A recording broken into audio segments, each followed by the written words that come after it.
reglamento. Que no nos olvide que para efectos de examen, pues sí la tenemos que leer, pero vamos a tratar de ver si en el transcurso de la semana les vamos a proporcionar los artículos que más nos interesen que ustedes lean. Por ejemplo, saben de que aquí va a variar muchas cosas. El periodo de prueba es de 6 meses, hay un periodo de prueba para ascenso de 3 meses. Acá si queremos disciplinar a un trabajador del Estado, podemos disciplinarlo sin goce de salario hasta por 30 días. Se recuerda que en el sector privado es únicamente 8 días. Y por favor, todo el procedimiento de despido, ¿qué pasa si a mí me despiden, soy trabajador del Estado, tengo que presentar una apelación, ante quién la presento, dónde la tiene que elevar, quién resuelve? ¿Qué pasa? Aquí hay un silencio administrativo, si ustedes leen el artículo, que si no resuelve, pues se tiene, en 30 días se tiene como que fuera desfavorable para nosotros, para que todos estos tiempos son valiosos. La única instancia que, de conformidad con la ley de servicio civil, si usted trabaja en el Estado, tendría que ir directamente a una sala de trabajo y previsión social y no a un juzgado. Claro, ya la práctica, pero por favor, si yo en el examen le pregunto, cuando le pregunte de conformidad con la legislación, pues así lo dice la legislación. Diferente fuera que le dijera, bueno, si existe algún criterio o jurisprudencia en esa materia, pero vamos a concretar a lo que dice la ley del servicio civil. Porque para beneficiar al trabajador se puede hacer a un juzgado, pero la regla general es que se presente directamente a una sala. Es única instancia. ¿Qué otra cosa hay por importante ahí? Que es un servidor, que es un funcionario público, quién nos los elige, quién preside, todo eso para eso lo han organizado Alan. Así de que yo quería tomar un tiempecito nada más porque pues ya no fue presencial el día de hoy y pues es el último día de clases con nosotros. Esperamos que todos puedan continuar con nosotros el otro semestre en el derecho colectivo. Y pues si no, nada más decirles de que pues ahí estaremos con el liceo Alan para poder apoyarnos.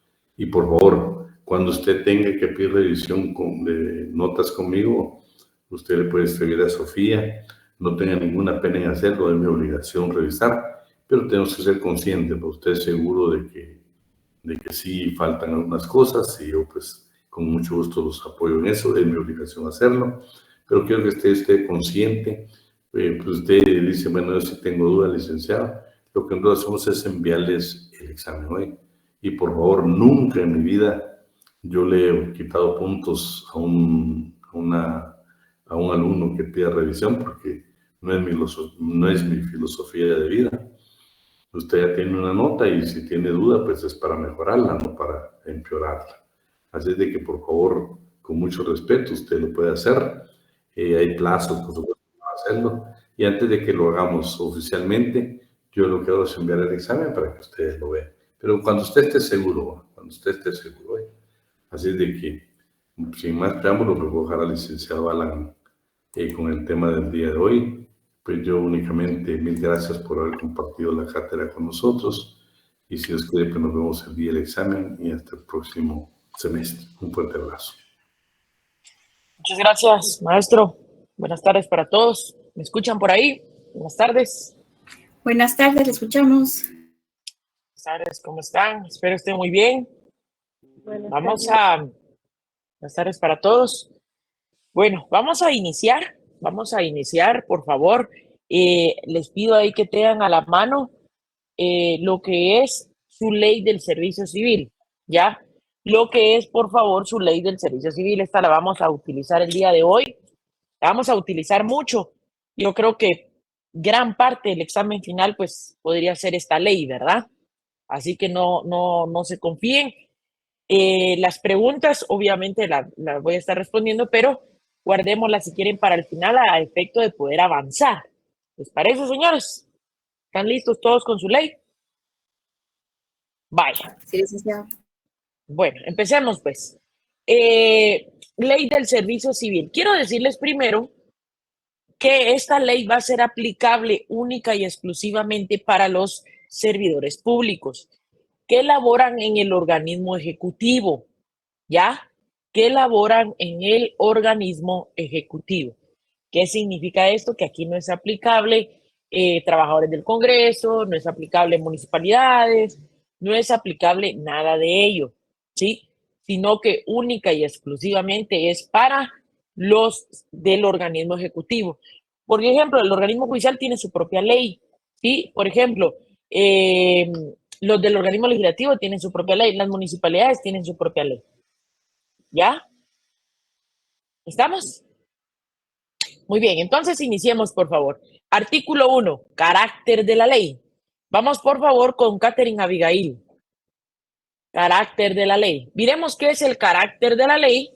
Y en el artículo 2, bueno, antes me gustaría que leyéramos la Constitución. Leamos, por favor, la Constitución Política de la República de Guatemala. ¿Sí?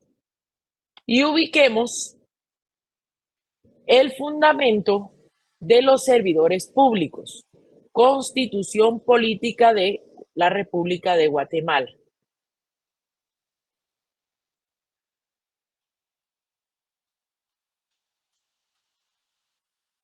¿Quién lo halló por ahí?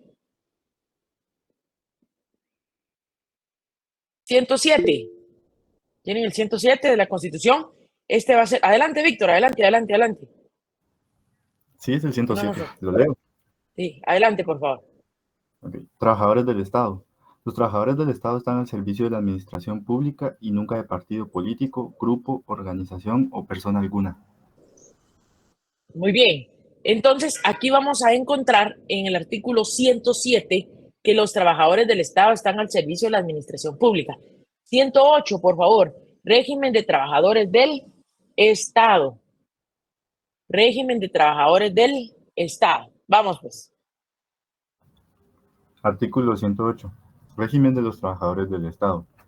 Las relaciones del Estado y sus entidades descentralizadas autónomas con sus trabajadores se rigen por la Ley de Servicio Civil, con excepción de aquellas que se rijan por leyes o disposiciones propias de dichas entidades. Muy Los bien, entonces, perdón. Los Los trabajadores. trabajadores del Estado o de sus entidades descentralizadas y autónomas que por ley o por costumbre reciban prestaciones que superen a las establecidas en la Ley de Servicio Civil, conservarán ese trato. Muy bien. Entonces, váyanse a la pasta de su ley. Yo les recomiendo que tengan una ley física, ¿sí? Yo les recomiendo, por favor, que tengamos una ley física, ¿ya? Nos va a servir mejor para ir haciendo nuestras anotaciones y poder ir haciendo todo. ¿Estamos? Muy bien. Entonces, ahí, por favor, 107 y 108 constitucional. Muy bien. Vamos, por favor, con el artículo 101, artículo 1 y artículo 2. Propósito. Diana Lucrecia, ¿la tiene por ahí, por favor? Sí, licenciado. Adelante, gracias. Artículo 1. Carácter de la ley.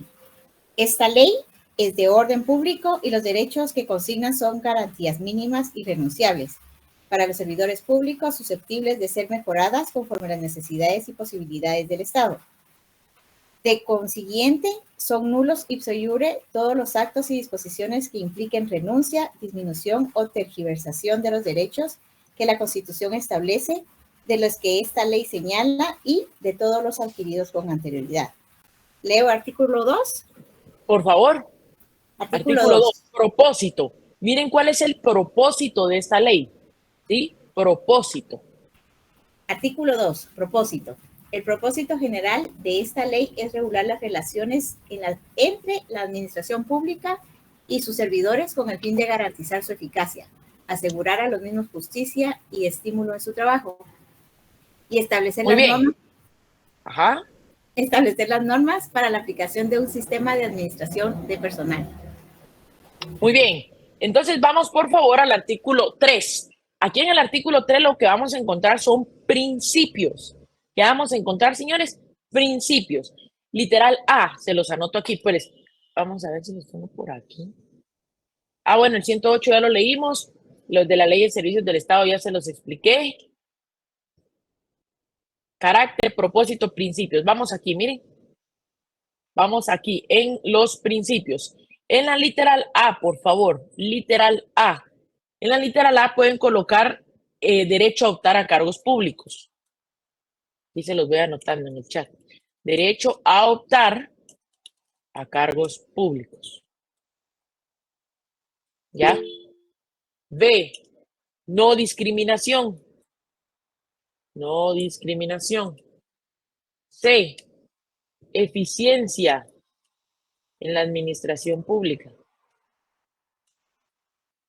Eficiencia en la administración pública. 4,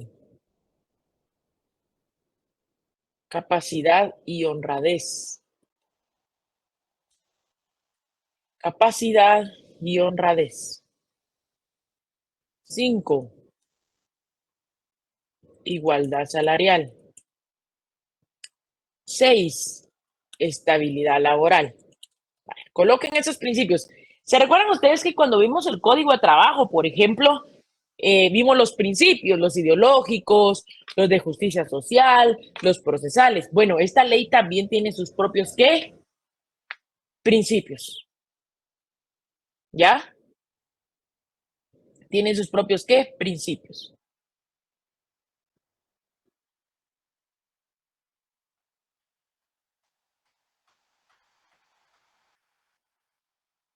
¿Estamos? Me avisan, por favor.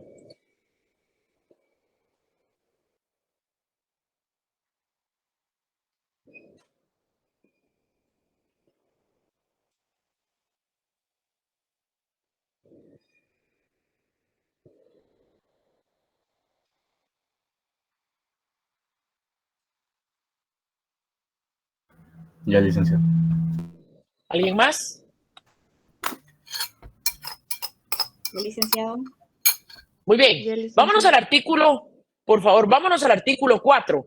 En el artículo 4 colóquenle servidor público y relaciónenmelo con el artículo 1 del reglamento. Algunas leyes tienen su propio reglamento al final, ¿sí? Vayan a ver si su ley tiene su reglamento. Por eso la importancia de tener su propia ley del servicio civil. ¿Estamos? Vamos a empezar con el 4. Víctor Antonio Villatoro, por favor, artículo 4, y después lo voy a molestar con el artículo 1 del reglamento. Vamos a ver aquí, ojo, se los explico. Vamos a ver aquí qué debe entenderse por un servidor público, ¿ya? ¿Qué debe entenderse por un servidor público?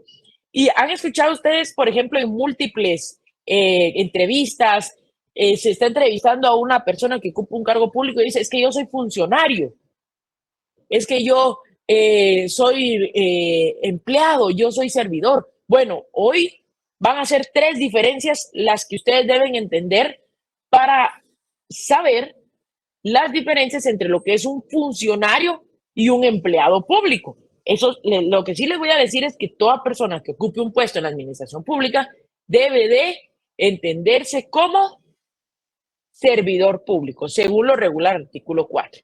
¿Me ayuda, Víctor, por favor? Ok. Artículo 4. Servidor público.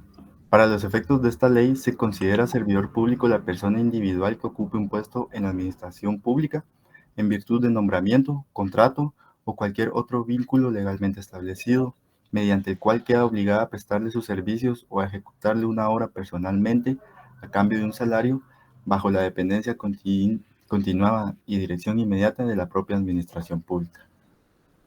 Muy bien, entonces ahora vamos con el artículo 1 del reglamento. El artículo 1 del reglamento define que debe entenderse por, en este caso, funcionario y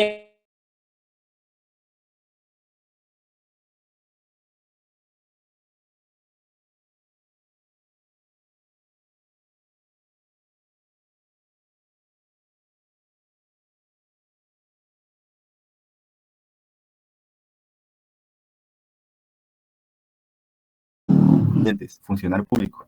Es la persona individual que ocupa un cargo o puesto en virtud de elección popular o nombramiento conforme a las leyes correspondientes, por el cual ejerce mando, autoridad, competencia legal y representación de carácter oficial de la dependencia o entidad estatal correspondiente. Y B, empleado público. Es la persona individual que ocupa un puesto al servicio del Estado en las entidades o dependencias regidas por la Ley de Servicio Civil en virtud de nombramiento o contrato expedidos de conformidad con las disposiciones legales, por el cual queda obligado a prestar sus servicios o a ejecutar una obra personalmente a cambio de un salario bajo la dirección continuada del representante de la dependencia, entidad o institución donde presta sus servicios y bajo la subordinación inmediata del funcionario o representante. No se consideran funcionarios o empleados públicos aquellos que sean retribuidos con honorarios por prestar servicios técnicos o profesionales conforme a la Ley de Contrataciones del Estado. Muy bien. Entonces, aquí en el artículo 1 son 3 diferencias. Artículo 1 del reglamento. Gracias, Víctor. Número 1, dice, es persona que ocupa un cargo público, es una persona que ocupa un cargo o puesto en virtud de elección popular. Primero, el funcionario, señores, quiero decirles que puede ser electo. En cambio, el empleado público es nombrado. ¿Es que, señores? Nombrado. ¿Ya? Repito, el funcionario público es electo, mientras que el empleado público no. ¿Estamos? 2, por el cual ejerce mando. Segunda diferencia, espero que las vayan anotando, pilas. El funcionario público ejerce mando, el empleado público es subordinado. ¿Es que, señores? Subordinado. Y 3, el funcionario público también tiene la representación legal. ¿Tiene qué, señores? La representación legal de la dependencia de que se trate. Entonces, estas son las 3 diferencias que encontramos, ¿ya? Estas son las 3 diferencias que encontramos. ¿Cuáles eran por ahí, señores? Víctor, resumámoslas. 3. El funcionario puede ser electo, ejerce mando y tiene la representación legal de la dependencia, mientras que el empleado público es nombrado y está subordinado. Es correcto. ¿Ya? Muy bien, 3 diferencias. Artículo 8. Señores, ¿quién es la autoridad suprema? ¿Quién es la autoridad suprema del servicio civil? El presidente de la República es la máxima autoridad del servicio civil que establece esta ley. ¿Cuáles son los órganos superiores? Artículo 9, por favor. Órganos superiores. Miremos cuáles son los órganos superiores. Son 2. Vamos con Alvin Montes. Artículo 9, por favor. ¿Cuáles son los órganos superiores de esta ley?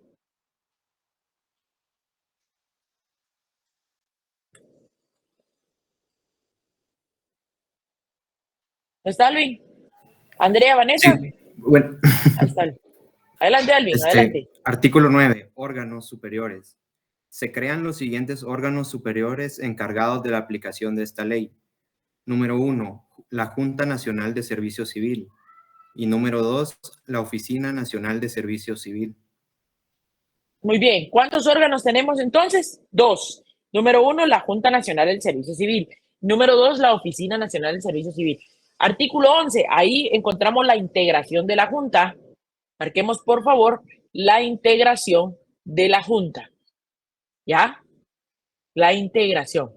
Artículo 14, marquen, por favor, cuáles son las calidades para ser miembros de la Junta. Y en el 15, coloquen, por favor, los impedimentos para poder integrar la Junta. Y me gustaría primero aquí en el artículo 113, que esto lo vimos dentro de los principios, ¿ya? Pero que es importante. ¿Quiénes pueden optar a un cargo público? Todos los guatemaltecos tenemos derecho. Y obviamente no se debe atender a más razones de méritos de capacidad, idoneidad y honradez. Principios que quedaron vertidos en los considerandos de la presente ley. ¿Estamos? Muy bien. Antes me gustaría que ver las formas de ingreso a la administración pública, me gustaría que leyéramos el 19. Fíjense ustedes que el artículo 19 es bien interesante porque regula cuáles son los deberes y atribuciones de la Junta Nacional del Servicio Civil. ¿Ya?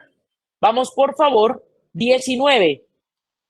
Andrea, ahora sí, por favor. Claro, licenciado, buenas tardes. Buenas Artículo tardes. 19. Deberes y atribuciones. Además de los que se asignan por otras disposiciones de esta ley, son deberes y atribuciones de la Junta Nacional de Servicio Civil. 1. Rendir al presidente de la República y al Congreso memoria anual de sus labores y suministrar los informes adicionales que se le requieran. 2. Colaborar en la promoción del mejoramiento del Sistema Nacional de Servicio Civil. 3. Aprobar o improbar los proyectos de reglamentos que elabore el director antes de ser sancionados por el presidente de la República.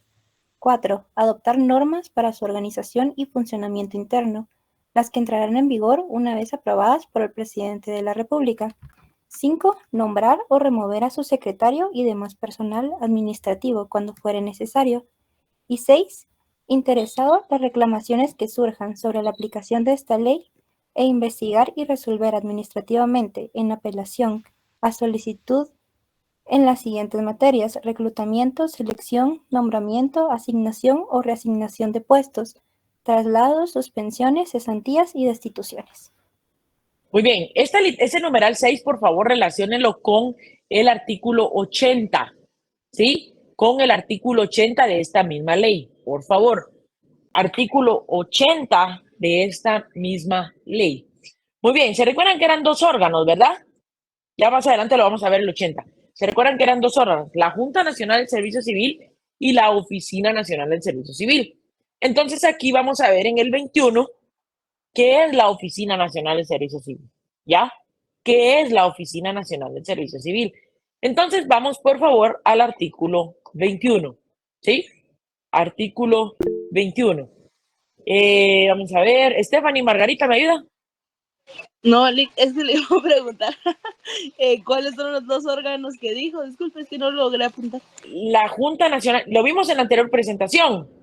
Aquí, la Junta Nacional del Servicio Civil y la Oficina Nacional del Servicio Civil. ¿Ya? Gracias. ¿Aquí están, ve? Muy bien. Y ahora ayúdenme, por favor, con este artículo 21.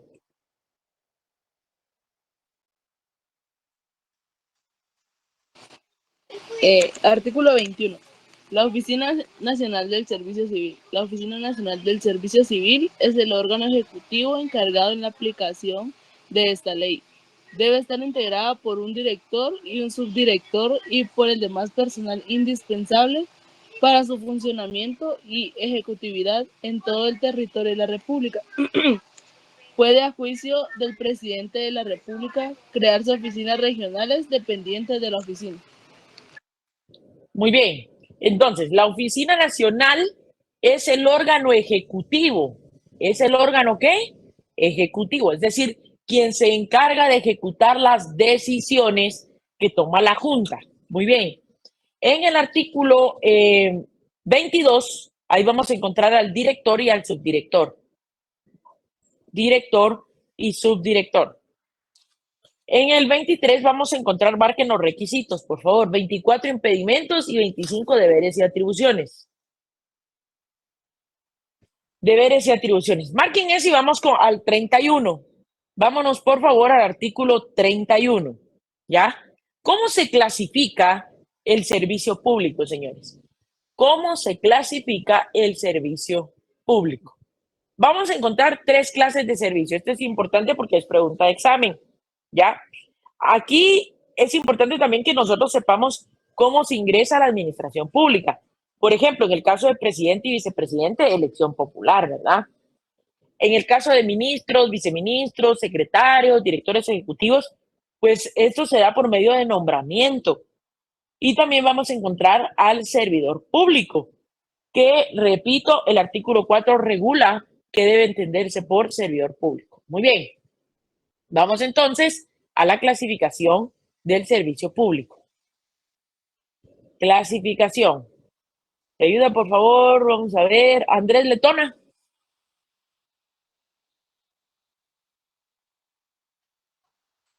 ¿No está? Ángela Pérez. ¿No está? Sí, licenciada, ahorita. Artículo 31. Clasificación. Para los efectos de la aplicación de esta ley y sus reglamentos, los puestos en el servicio del Estado se comprenden en los tipos de servicios siguientes. 1. Servicio exento. 2. Servicio sin oposición. 3. Servicio por oposición. Muy bien, vámonos al artículo 32. El servicio exento. Miren, pues, el exento es aquella clase de servicio que no le va a ser aplicable esta ley, como su nombre lo indica, exento. El servicio sin oposición, vamos a tener que entender que aquí hay tres momentos en la relación laboral. Está el nombramiento, está la relación laboral, ¿sí? Y está también el despido, ¿ya? Entonces, entendiendo estos tres momentos, vamos así poder identificar cuáles son las tres clases de servicio. Por ejemplo, el exento, no se le aplica esta ley. 2, sin oposición, en este caso, se le aplica a algunos puestos. Y el por oposición le va a aplicar la ley en todo momento.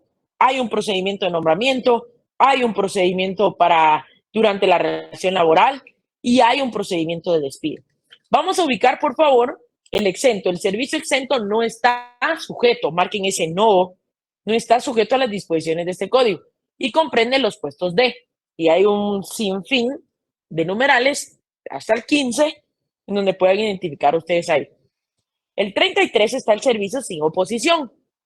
Asesores técnicos, asesores jurídicos y directores de hospitales. Y miremos el 34, por favor, Brandon García. 33 y 34.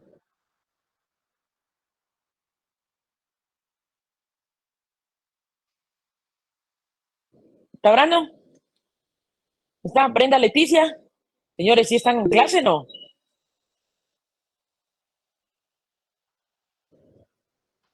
Diana Lucrecia. Bueno, voy a pasar asistencia mejor. Bueno. Adelante, Diana. Muy bien, 33 y 34, ¿verdad? Por favor, servicio sin oposición y por oposición. Muy bien, artículo 33, servicio sin oposición. El servicio sin oposición comprende los puestos de 1, asesores técnicos, 2, asesores jurídicos, 3, directores de hospitales. Los miembros de este servicio serán sujetos a todas las disposiciones de esta ley, menos a aquellas que refieren el nombramiento y a despido. Artículo 34, servicio por oposición. El servicio por oposición incluye a los puestos no comprendidos en los servicios exentos y sin oposición, y que aparezcan específicamente en el sistema de clasificación de puestos del servicio por oposición que establece esta ley. ¿Han escuchado ustedes? Gracias. ¿Quién ha escuchado, por ejemplo, es que yo trabajo en el Estado y soy 011? O yo soy 022. O yo soy 029. ¿Quién lo ha escuchado? ¿Ya? Bueno, miren, pues, eso tiene que ver o va relacionado con esta clase de servicio. Por ejemplo, el servicio sin oposición dice que solo comprende los puestos de servicios, asesores técnicos, asesores jurídicos. Ustedes como futuros abogados, pues va a ser aplicable esto, ¿verdad? Directores de hospitales también. Y los servicios por oposición. En el servicio por oposición incluye los puestos no comprendidos, pero ojo, se establece el servicio por oposición incluye los puestos no comprendidos en los servicios exentos y sin oposición y sin oposición y que aparezcan específicamente en el sistema de puestos. ¿Dónde es que encontramos la definición de los renglones presupuestarios? Porque en la ley no están. Deberían. Pero el legislador no los dejó establecidos. Si alguien, por favor, googlea ahí y coloque manual de clasificación presupuestarias del Ministerio de Finanzas, manual de clasificación de renglones presupuestarios de la administración pública. Si alguien me hace favor de mandarlo al grupo. Y ahí vamos a ver nosotros qué debe entenderse por cada renglón. Yo lo que yo quiero es que ustedes sepan qué son los renglones presupuestarios. ¿Qué es ser un 029? ¿Qué es ser un 011? ¿Qué es ser un 022? ¿Ya? Entonces, aquí, en este manual de clasificación de renglones presupuestarios del Ministerio de Finanzas Públicas para la administración pública, lo van a encontrar ahí. ¿Sí? Entonces, solo se los dejo ahí para efectos de conocimiento. ¿Estamos? Ahí nos lo mandaron, mire. Stephanie. Gracias, Stephanie. Ahí está. Miren, pues, si pueden buscar, denle en control F. Y ahí les va a salir 029. Aquí está, miren. 029. Ya lo encontré. ¿Alguien lo tiene por ahí? Dice, otras remuneraciones del personal temporal. En este renglón se incluyen honorarios por servicios técnicos y profesionales, por personal sin relación de dependencia y profesionales prestados por personal sin relación de dependencia asignados al servicio de una unidad ejecutora del Estado en periodo que no exceda de un ejercicio fiscal, es decir, un año. ¿Han escuchado ustedes que dicen, yo soy 029? Sí, pero ¿qué es ser 029? Y hoy, por eso, gracias a Stephanie, que nos lo envió ahí. Por ejemplo, miren el 011. Miren quién es el 011. Personal permanente. ¿Alguien lo tiene por ahí? Que le dé lectura al personal permanente. No se alboroten, señores, no se alboroten. Comprende las remuneraciones en forma de sueldo a los funcionarios, empleados y trabajadores estatales, cuyos cargos aparecen detallados en los diferentes presupuestos. Es decir, el ser 011 significa que usted, su plaza es presupuestada. ¿Sí?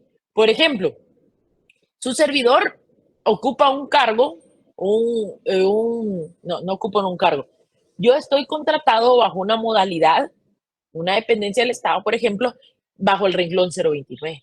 Es decir, yo no estoy en una relación de dependencia. ¿Qué significa?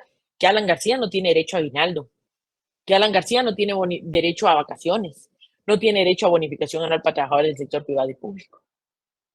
O sea, el 029, si lo queremos ver así, los demás renglones que ustedes van a hacer, es importante que los conozcan, se van a dar cuenta de que en realidad, pues, son renglones que sí es importante su conocimiento, más si queremos trabajar en la administración pública. A usted le llega una oportunidad de trabajar y mira, vas a hacer 022. O sea que va a ser un número.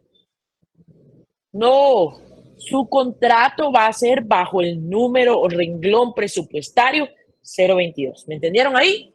Espero yo en Dios. Muy bien. Servicio sin oposición, ya lo vimos, servicio por oposición. Aquí están, miren, los renglones presupuestarios.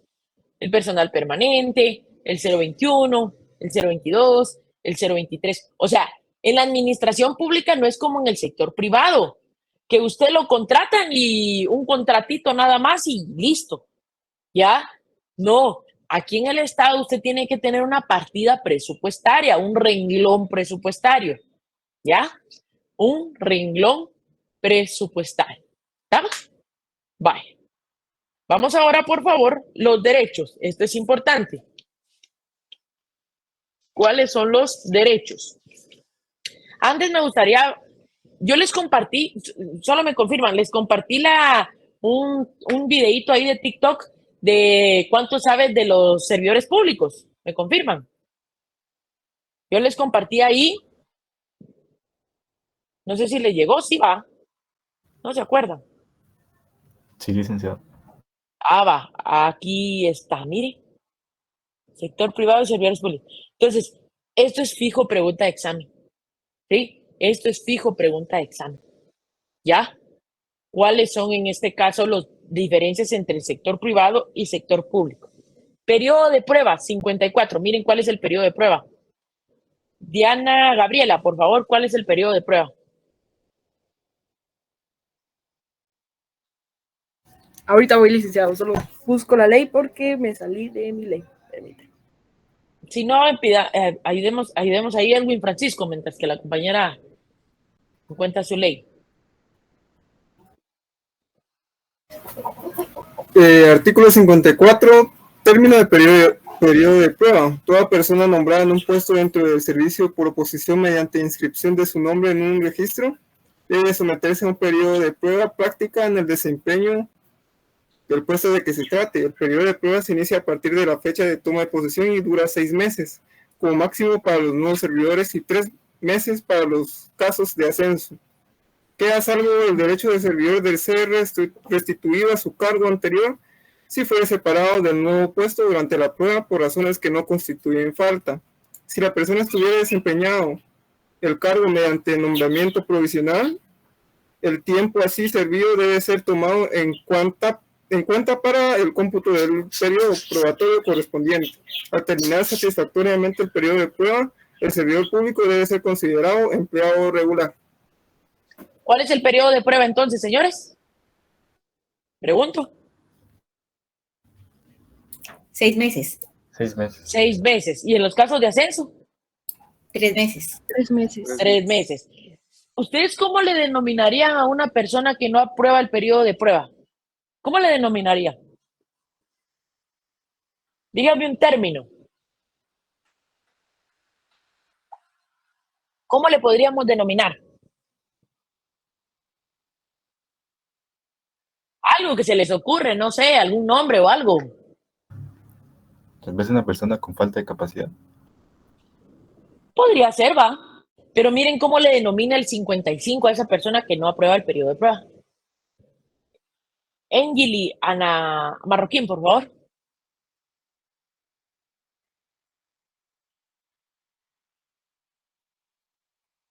¿Está? Señores, voy tomando nota de las personas que no están en clase, que están, pero que no están. Fernanda Sofía Lucero, 55. Sí, licenciada, ahorita. Gracias. Artículo 55. Facultad de la autoridad nominadora y del director de la Oficina Nacional del Servicio Civil, en cualquier tiempo dentro del periodo probatorio y conforme al reglamento respectivo, la autoridad nominadora puede separar a un empleado si, en opinión de dicha autoridad y con base en los informes del jefe inmediato del empleado, se considera que éste es inepto y no cumple sus deberes satisfactoriamente, o que sus hábitos y conducta general no justifican su continuación en el servicio, y debe informar al director de la Oficina Nacional del Servicio Civil dentro de los 3 días siguientes los motivos que tenga para hacerlo. No más de 3 empleados pueden ser separados sucesivamente del mismo puesto durante el periodo de trabajo probatorio sin la previa autorización del director. El director de la Oficina Nacional del Servicio Civil podrá ordenar la remoción de cualquier servidor durante el periodo probatorio, siempre que se establezca que su nombramiento fue resultado de error o fraude, en cuyo caso el interesado deberá ser oído previamente, para lo cual se le concederá audiencia de 3 días a partir del requerimiento.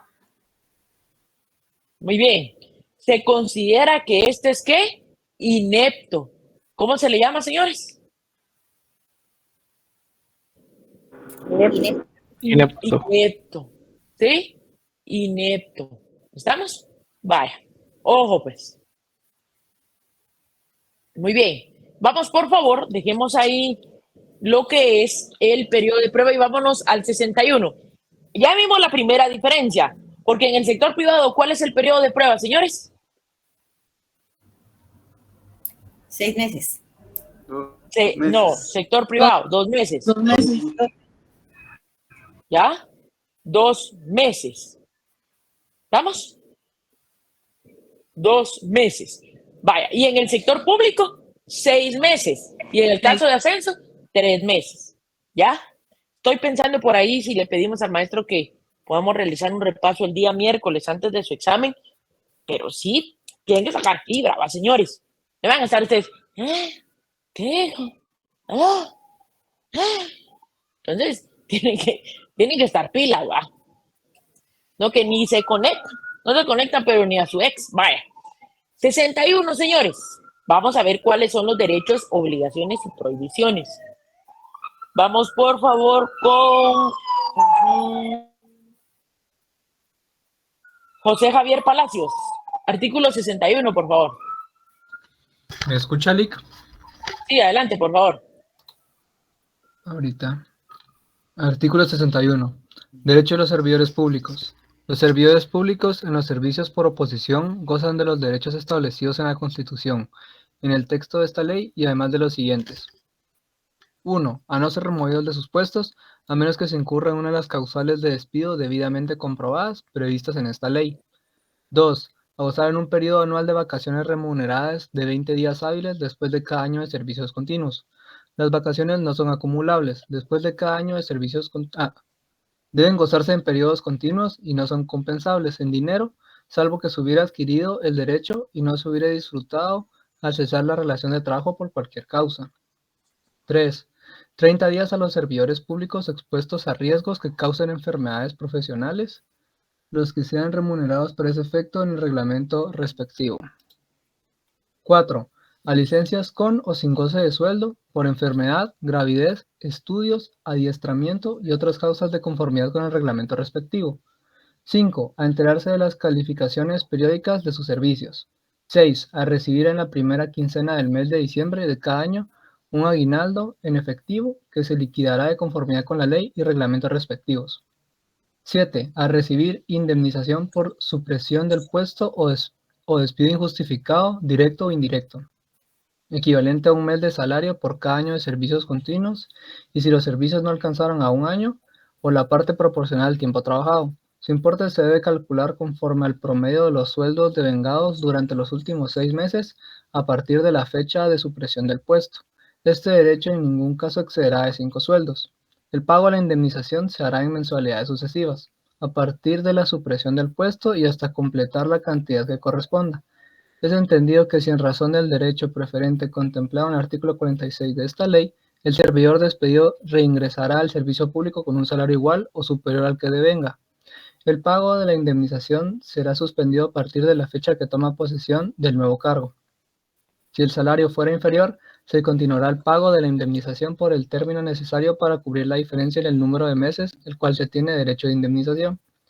Quedan excluidos de este derecho los servidores públicos que puedan acogerse a la pensión o jubilación, pero disfrutarán de la expresa indemnización hasta que se emita el acuerdo de pensión o jubilación correspondiente. Las entidades encargadas de esos trámites quedan en la obligación de resolverlos en un término máximo de 4 meses.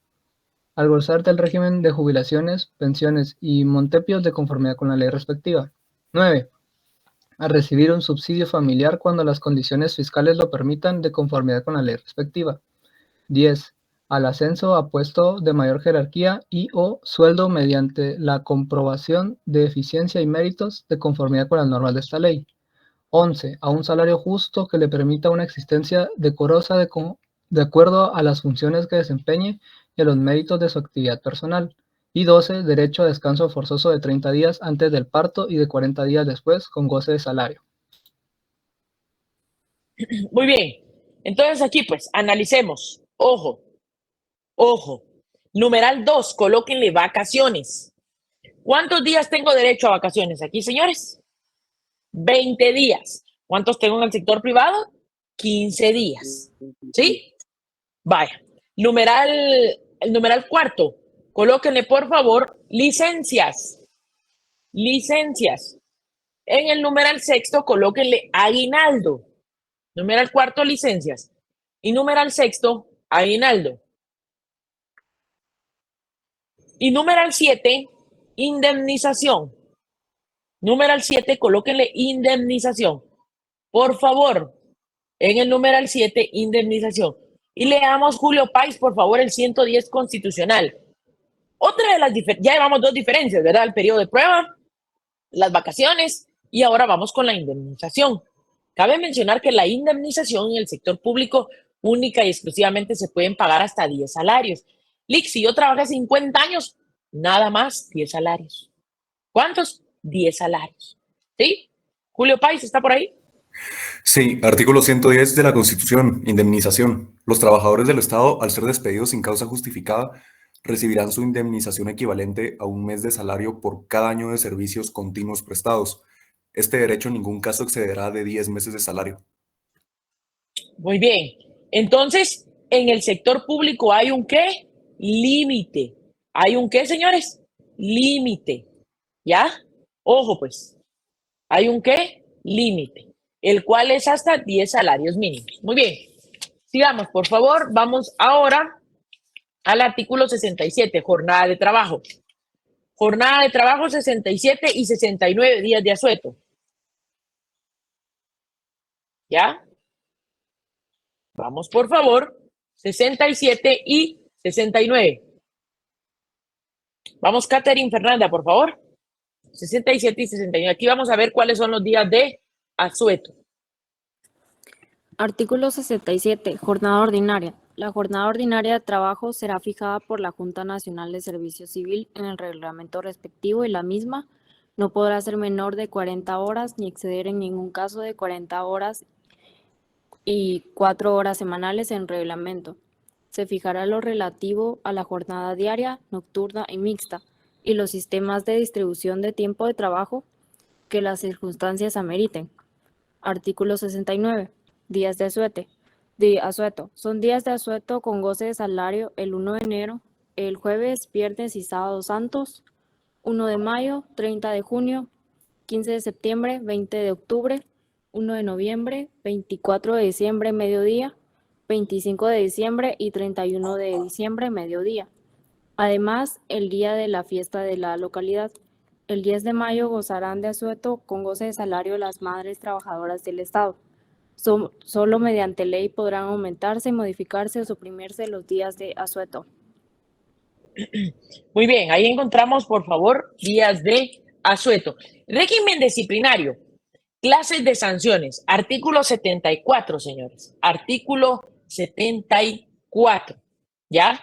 Miremos cuáles son las clases de sanciones. Fíjense que a diferencia del Código de Trabajo, esta ley sí regula un procedimiento. El Código de Trabajo creo yo que esa es la gran ausencia de normas en cuanto a establecer el procedimiento disciplinario. Claro que cada patrono lo tiene que implementar por medio de un reglamento, ¿ya? El Código de Trabajo lo único que regula son las causas justas para proceder al despido. Pero veamos el 74. Por favor, con María José Hernández. 74.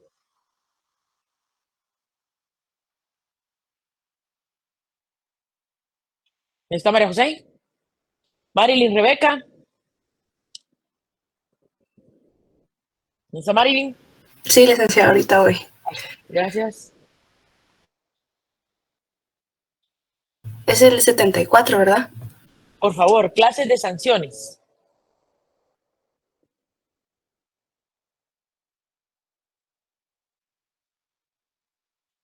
Creo que no, creo que se fue.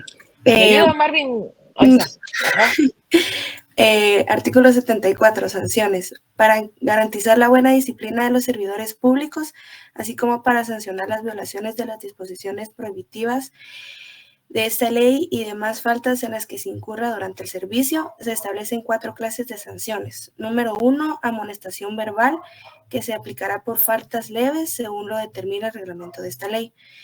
2, amonestación escrita, que se impondrá cuando el servidor haya merecido durante un mismo mes calendario 2 o más amonestaciones verbales o en los demás casos que establezca el reglamento de esta ley. 3, suspensión en el trabajo sin goce de sueldo hasta por un máximo de 30 días en año calendario cuando la falta cometida sea de cierta gravedad. En este caso, deberá oírse previamente al interesado. 4, la suspensión del trabajo sin goce del sueldo procederá también en los casos de detención y prisión provisional durante todo el tiempo que una u otra se mantenga, si se ordenara la libertad del detenido o se dictare sentencia absoluta en el caso de prisión provisional.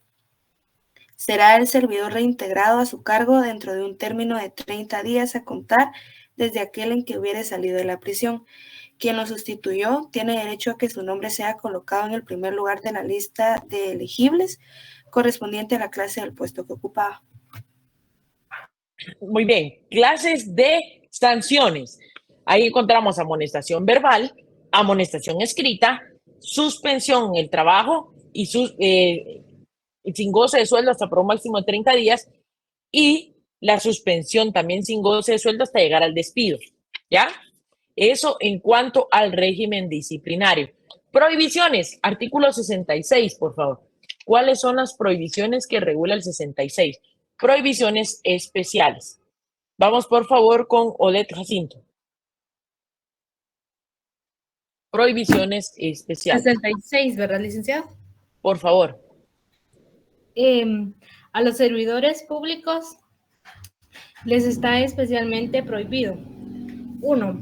Solicitar o recibir dádivas, regalos o recompensas de sus subalternos o los particulares y solicitar, dar o recibir dádivas de sus superiores o de los particulares con el objeto de ejecutar, abstenerse de ejecutar o ejecutar con mayor esmero o retardo cualquier acto inherente o relacionado con sus funciones.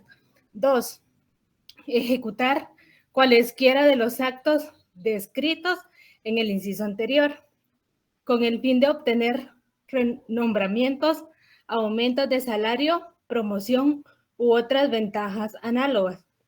3. solicitar o recoger directa o indirectamente contribuciones, suscripciones o cotizaciones de otros servidores públicos, salvo las excepciones muy calificadas que establezcan los reglamentos.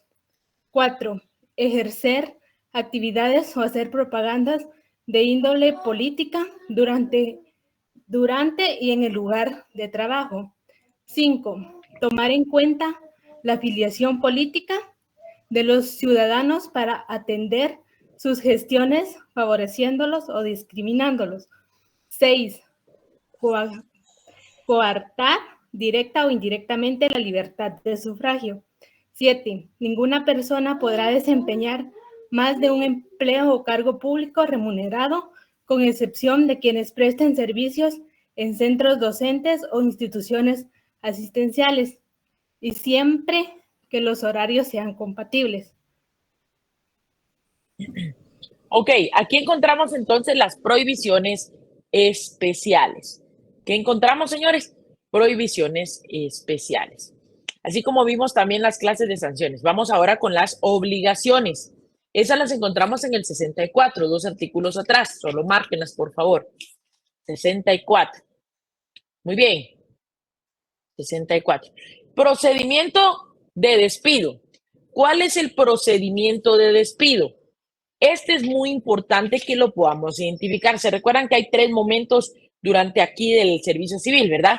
Está durante el procedimiento de nombramiento, está durante la relación laboral y está, en este caso, el despido. Bueno, veamos cuál es el procedimiento de despido. Artículo 79. ¿Me ayuda, por favor? Vamos a ver. Jessica Laju. 79, por favor.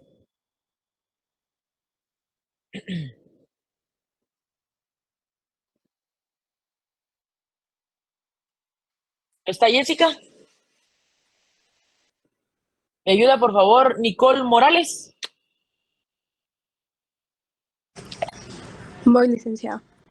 Gracias. Artículo 79, procedimiento de despido. Para el despido de un servidor público regular en el servicio por omisión, se seguirá el siguiente procedimiento. 1. La autoridad nominadora tiene la facultad de despedir a cualquier servidor público en el servicio por oposición, previa promulgación de cargos y audiencia al interesado, para lo cual comunicará por escrito para ello.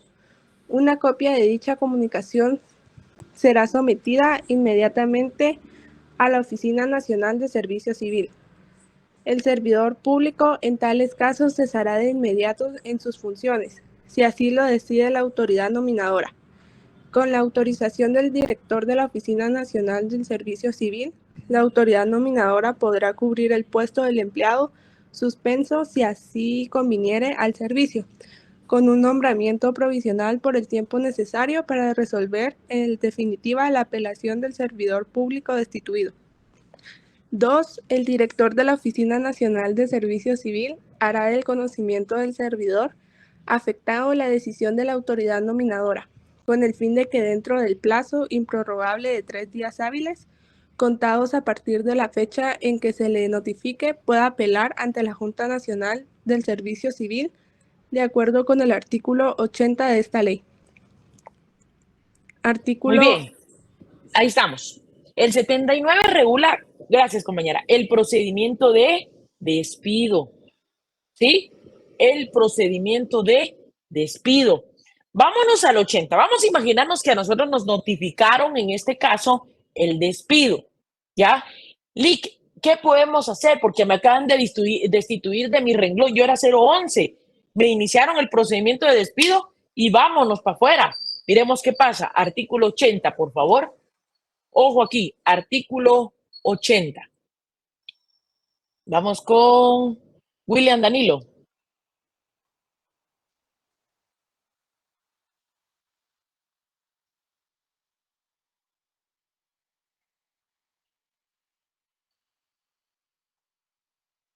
¿No está William?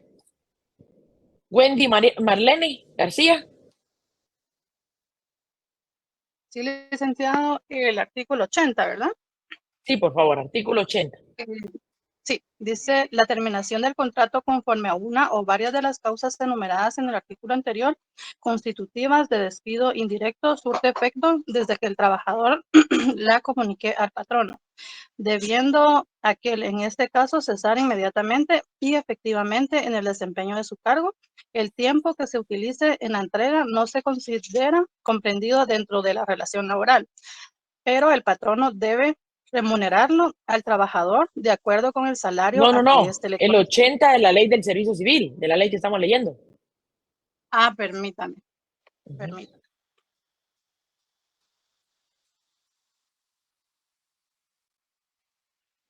Luis, buenas tardes. Adelante, William. Aquí, miren, no se conectaba el aparato. Si quieres, se lo leo. Adelante, porfa. Capítulo 3, Sí, fíjese que no impugnaciones la de puede resolución. descargar, disculpe. Así es importante que tengan su ley. Esta ley es objeto de examen. Se las pedimos con el maestro hace 2 semanas. ¿Sí? Si no tienen su ley, se van a perder. Va, démosle pues. Ajá. Artículo 80, procedimiento. Las reclamaciones a que se refiere el inciso 6 del artículo 19 de esta ley y las demás en ellas contenidas deberán sustanciarse en la forma siguiente. El interesado deberá imponer por escrito su impugnación ante el director de la Oficina Nacional de Servicio Civil dentro de un término de 3 días a partir de la notificación de la resolución recurrida. Presentado el escrito anterior, el director dará cuenta inmediatamente a la Junta Nacional de Servicio Civil, la cual deberá resolver en un término improrrogable de 30 días a partir de la recepción de las actuaciones. Si la Junta no hubiere preferido la respectiva resolución en tal término, únicamente en los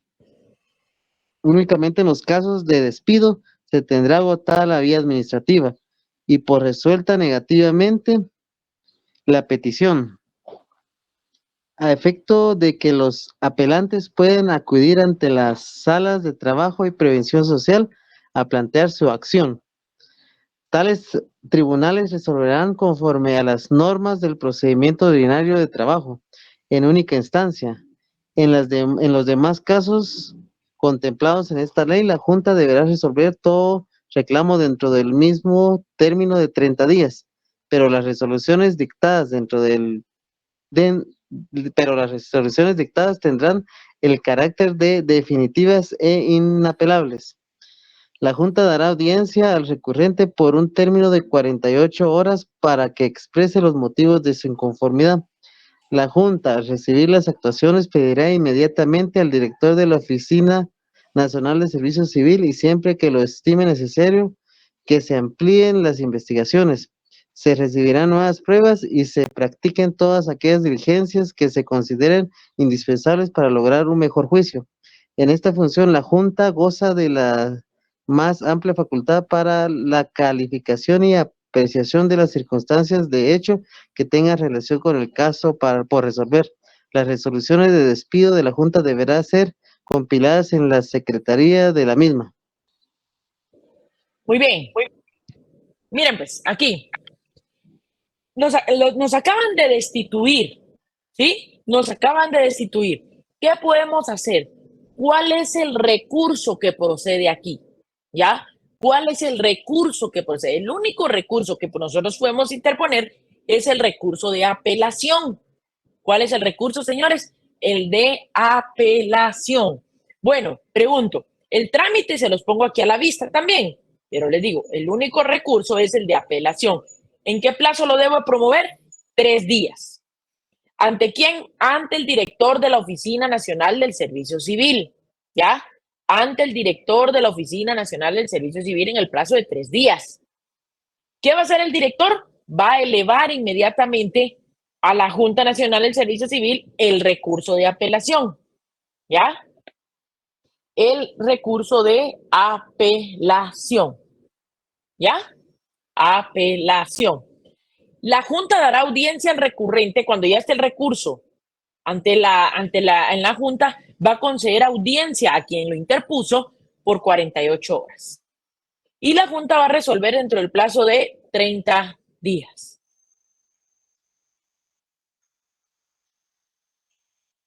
¿Estamos? ¿Alguna duda? ¿Ahí? No, licenciado.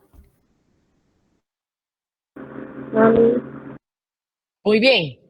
Señores, el recurso de apelación me lo declararon que no ha lugar. ¿Qué puedo promover? La Junta me dice, se confirma.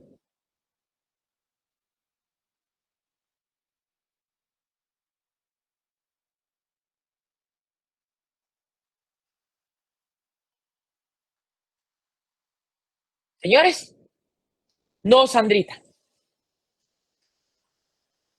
No. En este caso, lo que tenemos que hacer es promover un juicio ordinario en única instancia. ¿Ya? Un juicio ordinario en única instancia. Aquí ya me salgo yo de la esfera administrativa y me voy ante una sala de la Corte de Apelaciones. ¿Sí? Ya nos vamos a una sala de la Corte de Apelaciones. El tema del recurso de apelación, me lo declaran sin lugar, yo promuevo un proceso contencioso administrativo, ¿ya? Yo promuevo un proceso contencioso administrativo.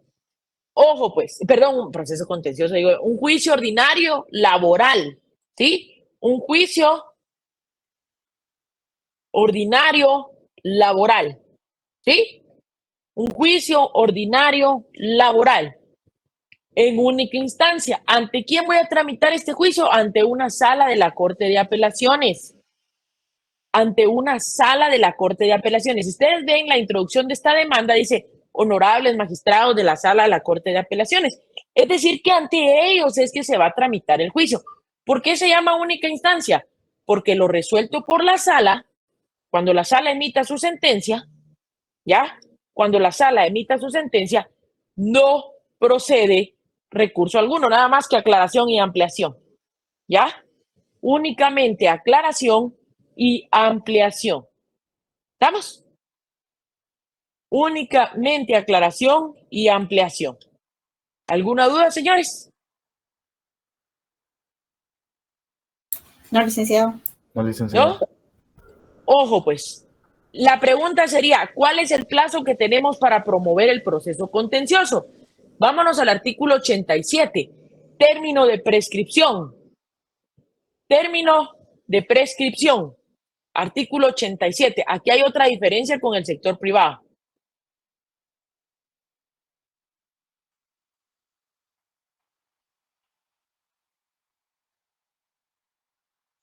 Señores, ¿alguien tiene el 87, por favor?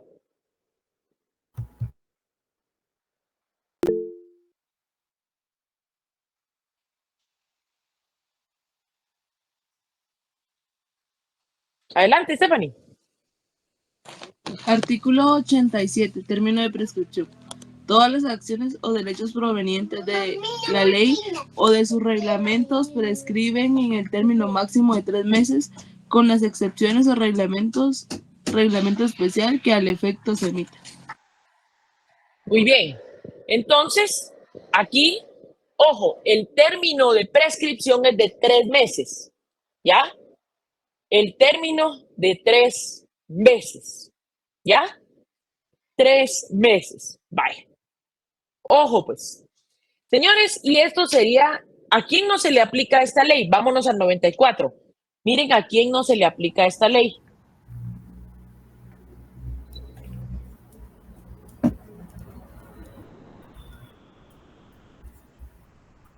Miren a quién no se le aplica esta ley. Wilmar Estuardo, por favor. Artículo 94. De los miembros del Ejército. A los miembros del Ejército de Guatemala y a las personas que perciban sueldos o salarios del ramo de la Defensa Nacional no les es aplicable la presente ley. Muy bien. No le es aplicable la presente ley. ¿Sí? Ojo, pues, no le es aplicable la presente ley. Y ahí estaríamos, señores, con esta ley. Bueno, esto ha sido la ley del servicio civil. Aquí también les dejo yo el juicio ordinario laboral en única instancia. Se presenta la demanda. La sala emite una resolución. Bueno, el juzgado de admisibilidad, dentro del término de 3 días, comparecemos a la audiencia del juicio oral. Se dicta la sentencia. Y los únicos recursos que proceden aquí son aclaración y ampliación. Apelación ya no va, señores, porque no hay un tribunal de alzada de la sala. ¿Ya? No hay un tribunal de la sala.